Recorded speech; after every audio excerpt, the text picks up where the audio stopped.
Bueno, vamos a aprovechar y dar paso porque estamos con el periodista, escritor y educador Fermín Méndez, más conocido como Mincho. Es el autor de este libro, Mateo Solo Bien Se Lame, que fue el primer álbum de Eduardo Mateo y que integra la maravillosa colección de libros sobre discos uruguayos de estuario.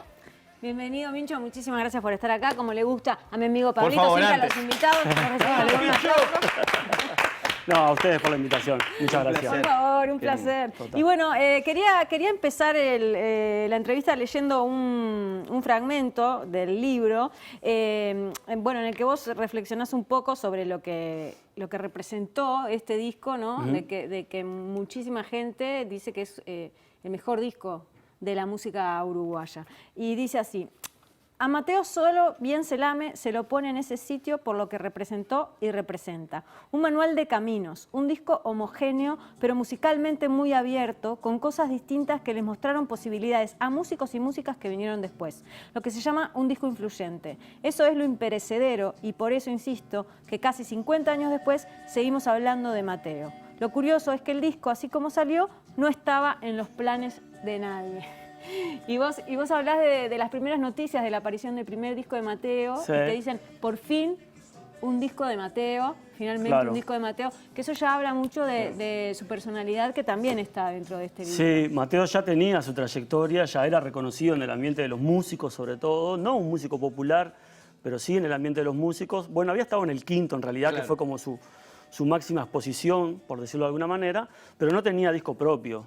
Creo que ahí, hablando un poco con los músicos y con los musicólogos que hablé para el libro, todos coinciden como que él no entraba muy bien en los cánones de lo que se necesitaba para una persona ir a grabar un disco. O sea, estar de acuerdo, que tenés que ir a respetar horarios, que tenés que ir a... ¿no? No estaba en ese viaje en ese momento y lo curioso es que cae accidental a Buenos Aires. Lo viene a buscar Diane Denoir. Para grabar en el disco de ella. De ella, porque nadie le podía arreglar como ella quería las canciones que Mateo le había escrito a ella. Y ahí pide para venir a buscarlo, va a la casa de la madre, le dice hola, le llevo a su hijo a Buenos Aires y se lo lleva. Claro.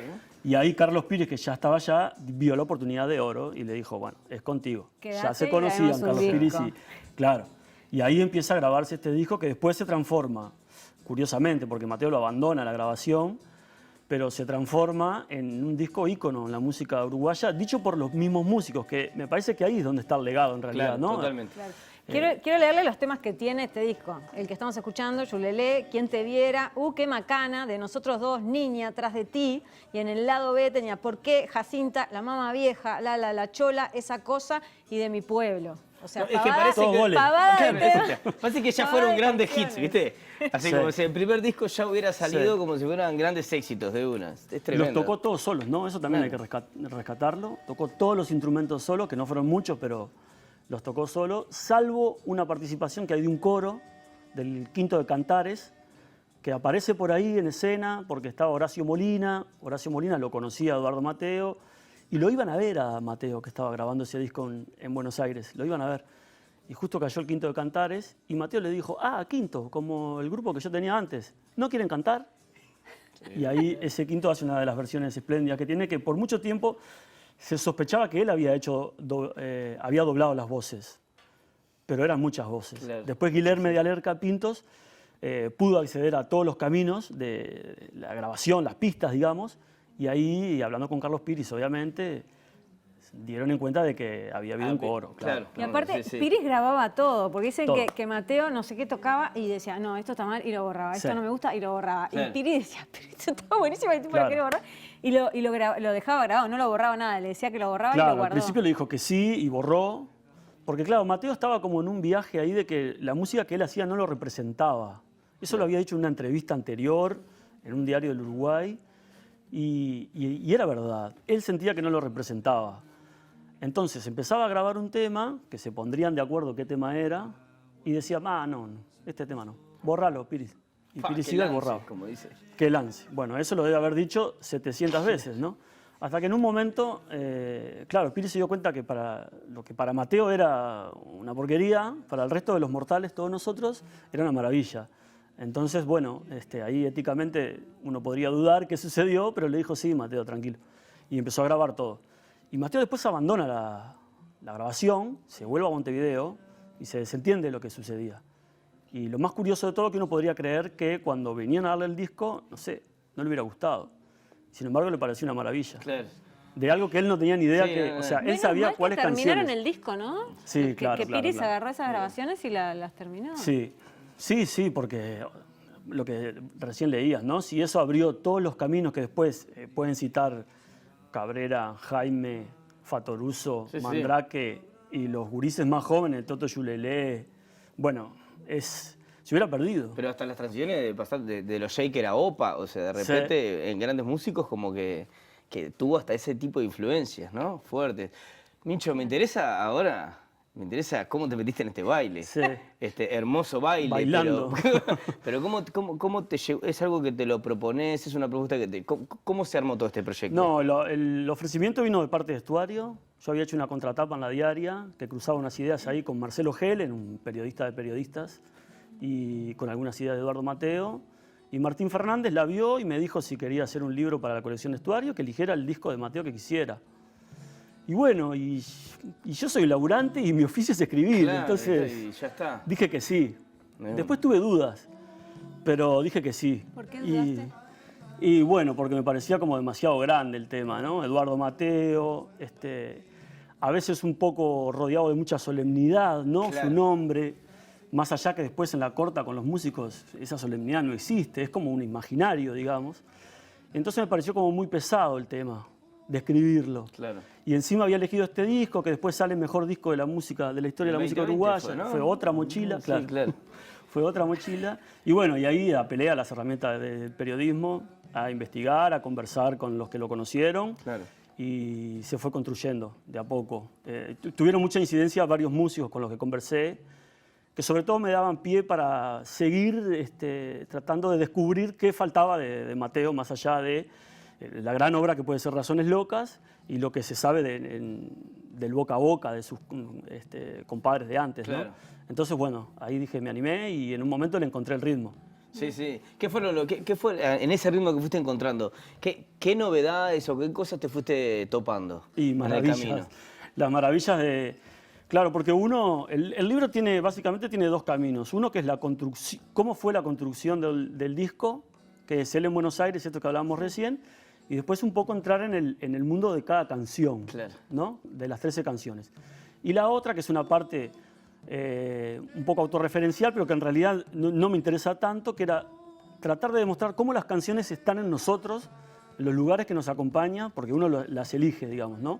Que eso puede ser como extensible a cualquier persona, tiene sus discos, sus canciones de cabecera. Bueno, vos cuando te fuiste a vivir a España en el Sí. 2002, uno de los discos que te llevaste, de los pocos discos que te llevaste, fue Mateo Solo Era ese, Bien sí, Selame. sí, random, imagino. Años, muchos años antes de que lo escribieras. Y me fui en el ¿Por 2005, imagínate.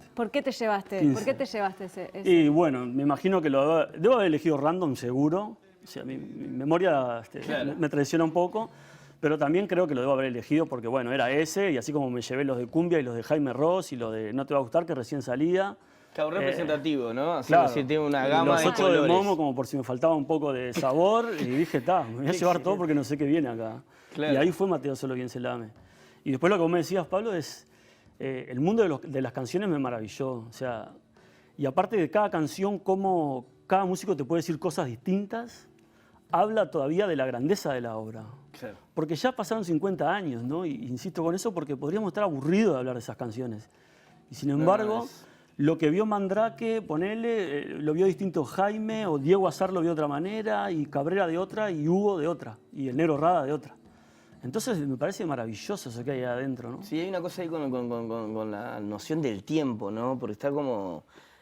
Ha quedado como congelado y todo indica a que es un disco que nunca va a caducar, ¿no? Sí. Viste que ahí de repente decís, bueno, hay algunas cosas canciones que de repente van a ir perdiendo un poco de contexto y quedarán con un poco... Pero este es como... que es eterno, ¿no? Sí. Sí, es un Esas clásico, sensaciones. digamos, ¿no? La categoría de clásico que a veces aparece para los libros. Esto me parece que...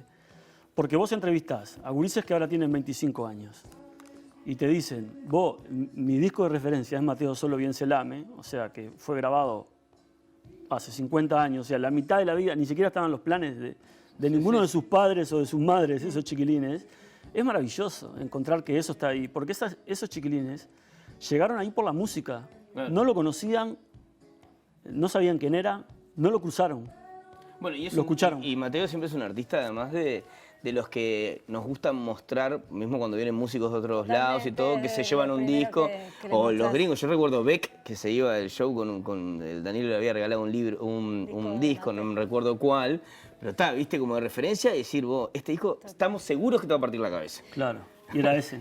Y creo que era ese, ¿no? Bueno, ahora hay que regalar el libro. Ahora el libro está excelente. No, y ahora que vos lo que hablabas recién de, ¿no? de lo vanguardista y eso, acá hay una parte en el libro que decís, pienso en dónde está la idea de veracidad, en qué distinto suena la veracidad de cuando decimos libertad y la libertad cuando decimos veracidad. Porque vos hablás, ¿no? No me acuerdo quién dice la frase, la libertad que tenía Mateo a la hora de tocar y componer. Pienso también en generalizar, en lo peligroso que se puede transformar un mundo si solo se entiende a través de las generalizaciones. En 1971 la idea del divagante se imponía ante la del vanguardista.